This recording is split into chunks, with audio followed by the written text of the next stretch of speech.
Assalamualaikum warahmatullahi wabarakatuh.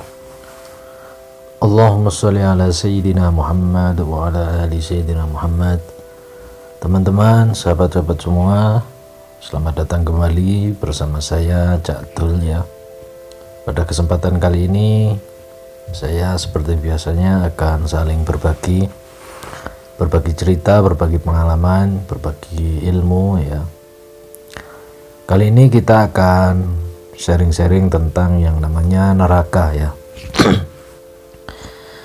Kita tahu neraka itu adalah salah satu tempat pembalasan ya bagi orang-orang yang berdosa, bagi orang-orang yang durhaka, bagi orang-orang yang banyak dosanya, bagi orang-orang yang lebih berat timbangan keburukannya dengan timbangan kebaikannya. Di dalam Al-Quran kalau kita membaca tentang neraka, juga banyak sekali peringatan-peringatan Allah atas neraka tersebut sebagai tempat yang sangat mengerikan, tempat yang sangat menakutkan ya. Di sana dikatakan misalnya narum muqsadah, jadi tempat yang tertutup, yang tidak akan mungkin lari darinya. Narun hamiyah, tempat api yang sangat panas, yang sangat mendidih, diperuntukkan untuk orang-orang yang ingkar dan orang-orang yang berdosa. Teman-teman, sahabat-sahabat semua, kalau kita menelaah dan menyadari tentang keberadaan neraka, maka sebetulnya neraka ini adalah salah satu tempat yang diberikan atau diciptakan oleh Tuhan sebagai bentuk kasih sayangnya. Mengapa demikian?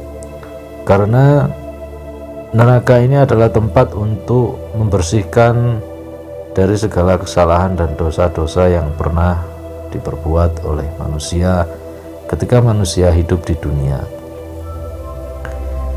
Sebelum manusia itu yang berdosa masuk ke dalam tempat yang tinggi, yang suci, yang disebut dengan jannah atau surga, maka manusia itu dicuci terlebih dahulu di dalam api neraka. Oleh karenanya, marilah kita melihat bahwa neraka ini adalah bentuk salah satu wujud dari kasih sayang Allah Subhanahu wa Ta'ala.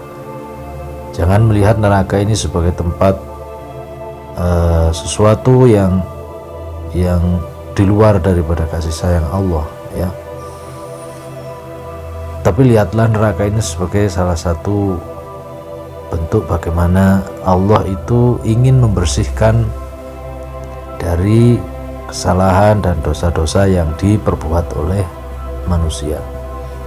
Di dalam keterangan agama yang sering kita dengar, jika seseorang di dalam hatinya, di dalam kolbunya masih terdapat iman ya seberat biji zarrah atau biji sawi, maka orang itu pada satu saat akan dientaskan dari api neraka, kemudian akan dimasukkan ke dalam surga ya.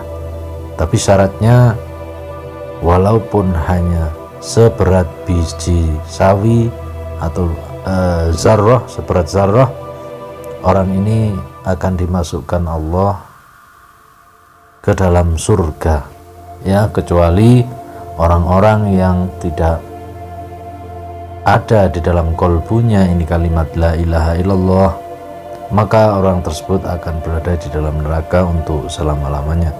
Begitu yang kita pelajari di dalam Al-Quran. Oleh karenanya, neraka ini adalah bentuk tempat penyucian ya dari segala dosa-dosa, dari segala kesalahan-kesalahan. Lalu pertanyaannya, kenapa membersihkan ini harus dengan api dan dengan air yang mendidih, yang panas ya, dari tungku api? Hal ini bisa kita nalar ya secara ilmiah. Suatu saat saya pernah membongkar satu alat mesin, part mesin yang di sini berhubungan dengan lem atau glue, di mana part ini tercelup dengan glue dan dia kondisinya sudah dingin. Dan untuk membersihkannya itu ternyata tidak cukup dengan menyiram air, disikat dengan air tidak cukup, bahkan dikasih deterjen pun tidak cukup, disikat dengan air yang berisi sabun atau deterjen pun tidak cukup. Maka untuk membersihkan part tersebut supaya lebih efektif dan efisien, supaya dia bersih kembali, adalah saya mengambil satu alat yang namanya burner. Burner ini satu alat yang ketika dinyalakan dia akan memunculkan api biru yang sangat panas. Kemudian api ini ya digunakan untuk membersihkan part dari mesin tersebut. Kemudian lelehlah glue atau lem yang menempel pada part mesin tersebut, sehingga kerak-kerak dari part tersebut, kotoran-kotoran yang menempel pada part mesin tersebut ini akan rontok berguguran ke bawah. Kemudian akan terlihat bersih seperti sedia kala, akan lebih mudah untuk mencucinya seperti sebelumnya. Inilah kenapa neraka itu wujudnya berbentuk api atau air yang panas yang mendidih ya. Ketika kita membersihkan kerak-kerak ya, itu tidak cukup dengan air biasa saja, tapi harus dengan sesuatu yang panas seperti air gula atau air yang berkaramel ya, kotoran yang berkaramel. Maka akan lebih efektif jika menggunakan sesuatu yang panas, akan lebih baik menggunakan sesuatu yang mengandung unsur api ya. Oleh karenanya itulah mengapa tempat pembersihan itu wujudnya adalah api, wujudnya adalah berupa panas, dan itu adalah namanya adalah neraka yang kita kenal. Teman-teman sekalian, itulah hikmahnya kenapa neraka itu tempat untuk membersihkan yang berwujud dari api atau air yang mendidih yang panas. Karena untuk membersihkan seluruh dosa-dosa, kerak-kerak yang disebabkan oleh kesalahan-kesalahan manusia yang amat banyak ketika dia hidup di dunia. Teman-teman, mudah-mudahan sekilas dari apa yang saya sampaikan ini menjadikan kita semuanya mendapatkan rahmat dan kasih sayang oleh Allah Subhanahu wa Ta'ala, sehingga kita tidak dimasukkan ke dalam api neraka. Dan kalaupun kita nanti masuk ke dalam surga, mudah-mudahan kita nanti dimasukkan oleh Allah langsung ke dalam golongan hamba-hambanya yang diridhoi, masuk ke dalam surganya tanpa melalui neraka. Oleh karenanya orang yang di akhirat nanti masuk surga ada dua macam. Pertama adalah orang yang masuk surga langsung tanpa azab, tanpa hisab, tanpa melalui neraka. Yang kedua adalah ada orang yang masuk ke dalam surga tetapi harus melewati api neraka terlebih dahulu.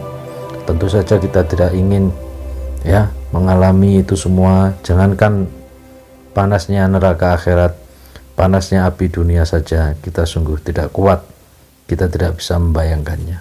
Oleh karena itu di doa sapu jagat, Rabbana atina fid dunya hasanah wa fil akhirati hasanah wa qina adzabannar. Di akhir kalimat doa tersebut ada kalimat wa qina adzabannar, jauhkan kami dari api neraka. Ini menunjukkan bahwa orang yang masuk surga ada dua macam. Ada yang melewati dulu neraka, dan kemudian ada yang langsung masuk ke dalam surga. Mudah-mudahan kita termasuk yang langsung masuk ke dalam surga karena rahmat Allah Subhanahu wa Ta'ala. Teman-teman, demikian apa yang bisa saya sampaikan, mudah-mudahan ada manfaatnya. Sekian dari saya. Assalamualaikum warahmatullahi wabarakatuh.